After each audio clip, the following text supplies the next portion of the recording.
Sí. Buenas noches, doctor. Hola, buenas noches. ¿Qué tal, doctor? Ahí déjame esperar un ratito.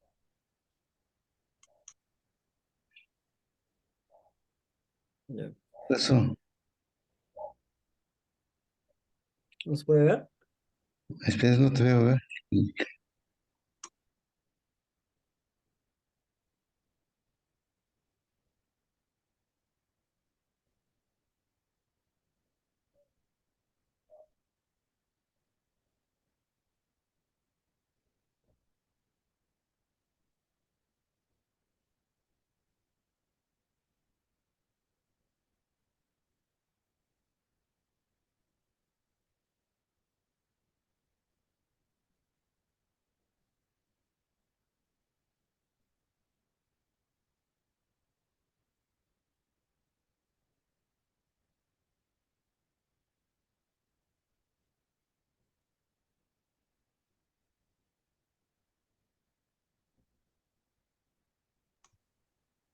Ya. Se Ya. escucha, ¿no? Ahora sí, ¿no? Sí, sí, se lo escucha. Ya. Ya. Ya, ya, estas son las preguntas, ¿no? Sí, yo le voy a ir diciendo. Primero que nada, para empezar la reunión de esta noche, me presento de nuevo. Somos el grupo número uno de la sección 23 de Estudios Generales del Ya. año 2023, en la Facultad de Medicina Humana. En este caso, pues hacemos una investigación que tiene como título Factores históricos y sociales de la corrupción en el Perú republicano y su impacto en la ciudadanía. Y para ello Ya. necesitamos ayuda de un conocedor experto en la materia, como es usted, doctor. ¿Nos puede comentar más o menos qué se encuentra realizando en estos últimos días? Ya.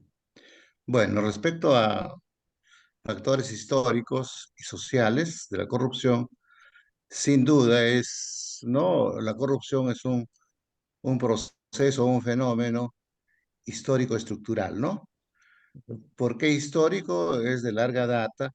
Inclusive se establece que este fenómeno eh, no se inicia en la República, sino continúa en la República, ¿no? Las razones de la continuidad en la República es que algunos sectores que formaban parte en el sistema virreinal, si bien a través de las reformas borbónicas fueron en cierta manera neutralizados, y estas reformas borbónicas que se dio aproximadamente entre 1780, especialmente a limeños o a sectores que estaban vinculados al criollismo, no cumplían con pagar sus impuestos. Entonces las reformas borbónicas lo que hacen es quitarles toda participación en la estructura del Estado virreinal, ¿no?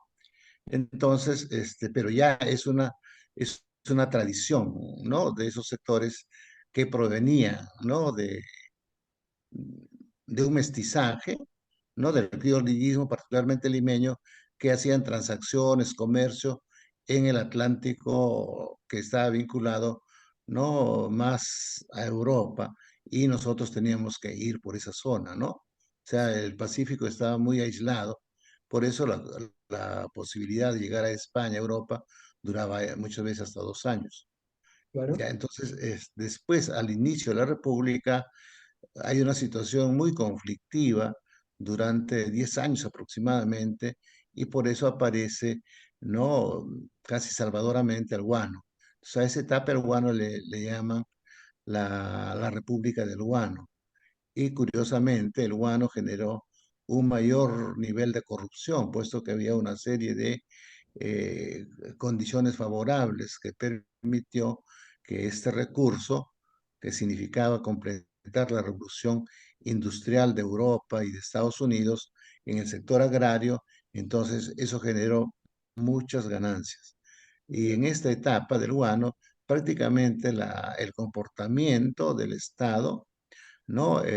No era muy claro en la medida que no había unas políticas liberales, ¿no? Entonces, había unos concesionarios, ¿no? Del guano que eran nacionales, pero como no era una explotación productiva, sino más bien una extracción del recurso que estaba en el mar, entonces la posibilidad de hacer un comercio significativo implicaba establecer, ¿no? Convenios con empresas extranjeras, particularmente la Gibbs, ¿no? Que era inglesa y posteriormente con la conocida empresa francesa, ¿no? Que conllevó a una situación de conflicto.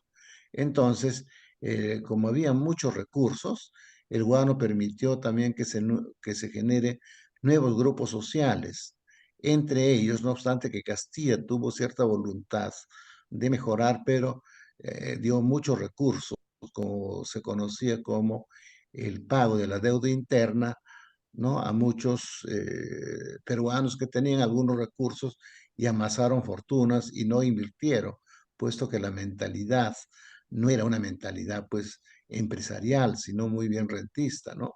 Ya sea por los que vendieron, por ejemplo, a los esclavos, entonces la razón de este sistema de esclavismo en las haciendas de la costa central y la costa norte del Perú Ujú. obviamente fueron enormemente beneficiados, pensando, dicen, ¿no? Que posiblemente podían invertir, pero como no hay una mentalidad empresarial, bueno, eso fue una de las formas de pago.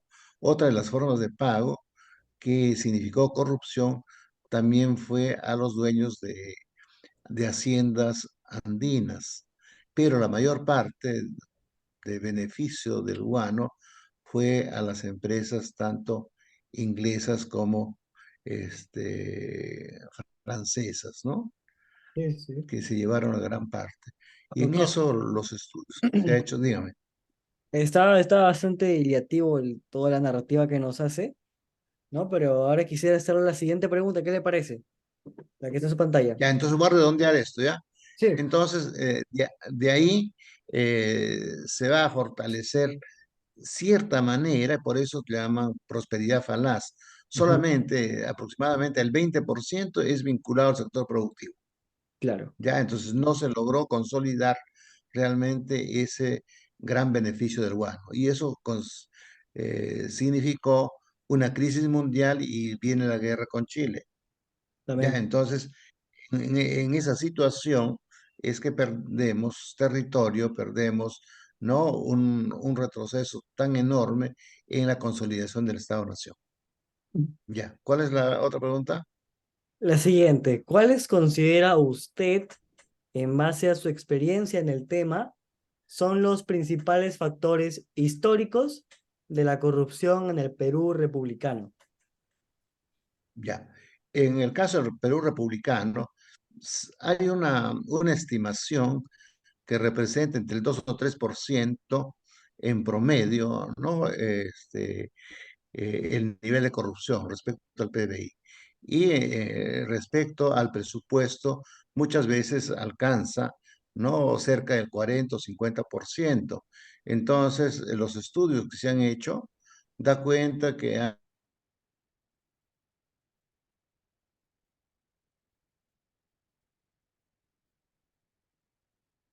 hay, ¿no? Extremadamente corruptos, ¿no? Entonces, ese sistema de corrupción ha estado expresado, uno, a través, por ejemplo, figuras que Castilla le hizo una guerra civil, ¿no? En esa medida, Echenique constituyó una de las figuras más reconocidas de alta corrupción. Otra de las figuras que comenzó es Leguía, ¿no? Y anecdóticamente, Leguía cae con la crisis mundial. Y Ajá, en tercer lugar, otra de las formas de corrupción es la que aparece con Fujimori, ¿no? sí, sí, Entonces, pero todas estaban implicadas en procesos de corrupción. Entonces, ese problema estructural significa, por ejemplo, que ese nivel de inversión de 3% significaría que en promedio no hubiese crecido enormemente el Perú. Y por ello, una de las figuras tan importantes para entender este proceso es Bruno Seminario. Bruno Seminario considera que en el caso peruano, ya sea por la guerra con Chile, por los procesos de hiperinflación o recesión, nosotros en una etapa de crecimiento hemos tenido más o menos cierta orientación adecuada, pero esos 3 o 4 momentos que hemos tenido en la historia republicana, particularmente en el siglo XX, ha significado más retrocesos que avances, ¿no? Dice, más nos hemos pasado tratando de recuperar la situación perdida en estos procesos tan atentatorios contra el desarrollo, ¿no? Claro. Entonces, eso un poco es el impacto de la... Ahora, ¿quiénes pagan el impacto de corrupción? Obviamente, el sector, ¿no? En los sectores populares. Es por eso que se llega a un nivel de empobrecimiento y desigualdad que lejos de ir solucionando, otra vez ¿no? Se ha establecido. Y entre ellas yo creo que es un poco la debilidad del Estado, ¿no? Ujú. Muy bien. Siguiente Tal pregunta. vez voy a utilizar dos conceptos que daba a conocer Basadre, ¿no? ¿No? Y en cierta manera siguen vigentes hasta hoy. Los dos graves problemas que tiene el Perú, según él, era lo que él le denomina el estado empírico, ¿no? No obstante tener casi 200 años, no se ha logrado modernizar plenamente el Estado. Y por otro lado, hoy se conoce como desigualdad, se refería, ¿no? En un lenguaje, el abismo social, ¿no? Entonces, ese abismo social da la impresión que tiene una enorme tradición que no logra consolidar el estado de mestizaje o el estado de todos, ¿no? Entonces, hay una especie de dos repúblicas, una república frustrada que no logra consolidarse y la república, ¿no? De un sector, de un estrato que representa a la minoría. Entonces, una de las debilidades es que no hemos tenido una etapa liberal, ¿no? Entonces, eso es uno de los graves problemas que se sigue arrastrando hasta hoy. Muy bien, muy bien. Muchas gracias, doctor. Ahora, para culminar esta pregunta, ya con respecto a factores sociales, ¿cuáles considera usted, en base a su experiencia, son los factores sociales, ya no históricos, que facilitan en el Perú el fenómeno de la corrupción? Sin duda, ¿no?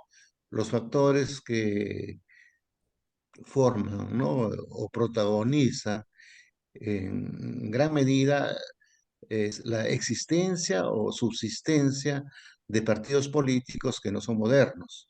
Entonces, el Estado mismo, ¿no? Dentro de la política hay un nivel de reconocimiento que se hace a las instituciones, a los partidos, al Estado o a los jefes o caudillos o la élite, ¿no? Aunque en el fondo no hay una élite. Entonces, la carencia de ¿no? De grandes dirigentes que podría considerarse como la carencia de las élites, ¿no? Que no Mm, son partidos, sino son caudillos. claro, Entonces el caudillismo civil o militar ha conformado un tipo de Estado que pasa a ser un botín. claro, Entonces, por eso es que, por ejemplo, el Estado es el, el elemento central para la conformación del proceso de corrupción y también el sector privado, porque hay una interrelación entre los que dirigen o los grupos de poder que no tienen una tradición, por ejemplo, en la conformación de una rentabilidad, sino van apareciendo de acuerdo al Estado. Entonces, lo cierto es que no hay una clase media en términos políticos. claro. Si la clase media se hubiese formado en términos políticos, hubiese tenido mayor nivel de conciencia, conciencia social, conciencia nacional, conciencia de Estado. Entonces es la carencia de ese sector que tenga la inteligencia y la capacidad de dirigir al país y programar, pongamos, el desarrollo. Entonces son una de las carencias que puede expresar América Latina y particularmente el Perú, no tener, ¿no? Realmente una auténtica representación de las clases medias. Entonces Ujú, han aparecido las clases medias, pero tardíamente, pero estas clases medias vienen como un proceso independientemente del Estado, vienen desde la economía. y ese es el sector denominado informal, que representa en términos económicos, en cierta medida, la mitad o más, pero en términos laborales representa más del 75%. Entonces, ese es el gran problema, ¿no? Entonces, Claro. hay una debilidad del Estado hasta hoy. Y finalmente, las fuentes de donde procede la corrupción se está estableciendo no en determinados tiempos. Estos últimos tiempos, la implementación de la infraestructura vial, una de las enormes carencias que tiene América Latina y particularmente el Perú para dinamizar y para desarrollar inclusive el concepto de nación, es la obra de infraestructura. Y esas obras de infraestructura como carreteras, ¿no? Que corresponden a esta época, son aún muy débiles, costos son mucho mayores de lo que realmente puede ser el costo real o el costo de producción o el costo de mercado. Entonces, la gran fuente de la corrupción constituye, ¿no? Las obras de infraestructura. ¿No? Uy, Entonces, obra de infraestructura vial, obra de infraestructura urbana, hospitales, escuelas o colegios, ¿no?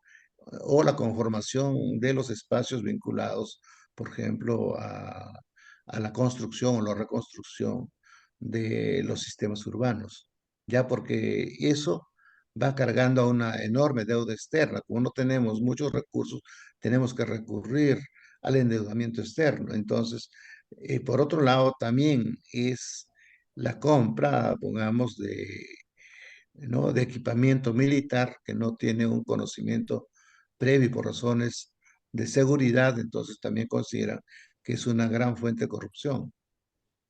claro. Usted tiene mucha razón con lo que ha dicho. Ahora mi compañero Yuri tiene la última pregunta con respecto a usted. Le doy paso. Ya. Adelante, adelante, Yuri. Bueno, muy buenas noches, profesor Franklin. Muy bien, la pregunta es, ¿cuál considera usted, en base a su experiencia en el tema, son los factores sociales que facilitan en el Perú el fenómeno de la corrupción? No, no, me parece que Ah, esa pregunta ya disculpe. está respondida. Sería más sobre la persona, el profesor. Ujú. Eh, ¿Ya cuál sería cómo es la pregunta en la que está en la... no, no, Es no, en cierta manera... ya está respondida, doctor. Él quería saber más de su persona. ¿Cuál es su profesión? ¿Qué carrera desempeña en Ah, este ya, momento? bueno, mi formación es en sociología rural al comienzo, después sociología urbana, ¿no?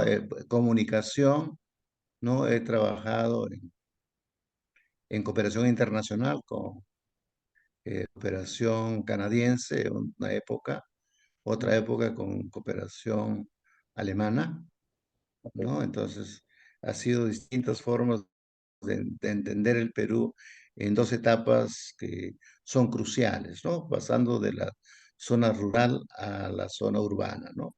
Ya eso es más o menos, casi testimonialmente, ¿no? Ujú. Ya, lo cierto es que hoy, obviamente, estamos en un escenario que tiene continuidades, ¿no? Pero en cierta medida la corrupción era un fenómeno casi, ¿no? Decíamos, no tan expresivo y ahora forma parte de un sistema. Inclusive, ya ustedes sabrán que sutilmente se da algunos nombres, entre otros, por ejemplo, para garantizar mayor rentabilidad no de manera no legal, le denominan el diezmo, ¿no? Ujú, Ya, entonces por eso es que si hay presidentes que están implicados en esto, no hay gobiernos nacionales y gobiernos provinciales, casi en su mayoría, entonces hay dos elementos que van a afectar fuertemente la construcción o la formación de nuestro Estado, ¿no? Y mejorar la condición de nuestras poblaciones, ¿no? Que requieren mucho apoyo. Entonces, esas dos condiciones son la ineficiencia en términos administrativos, profesionales, y por otro lado también, ¿no? La conformación, ¿no? De una versión en términos de apropiación de algo que no corresponde a uno. Lo ujú, anecdótico es que se ha elevado el nivel profesional, el nivel académico, pero también se ha incrementado el nivel de corrupción. ujú. Entonces, antes era en cierta medida, ¿no? Cuestionada a personas, y ahora ya no son a personas, sino son a instituciones, inclusive empresas, medios de comunicación. Ya no es simplemente la sospecha a personas, sino la sospecha respecto a instituciones. Entonces hay que institucionalizar, limpiar las instituciones. Claro, hay una gran proporción de población, jóvenes, mayores, que obviamente no podemos decir que están, ¿no?, dentro del ámbito de la corrupción, que somos víctimas, sí, y que no asumimos, ¿no?, un poder más significativo para neutralizar esa lacra. Muy bien, profesor. Muy bien, doctor.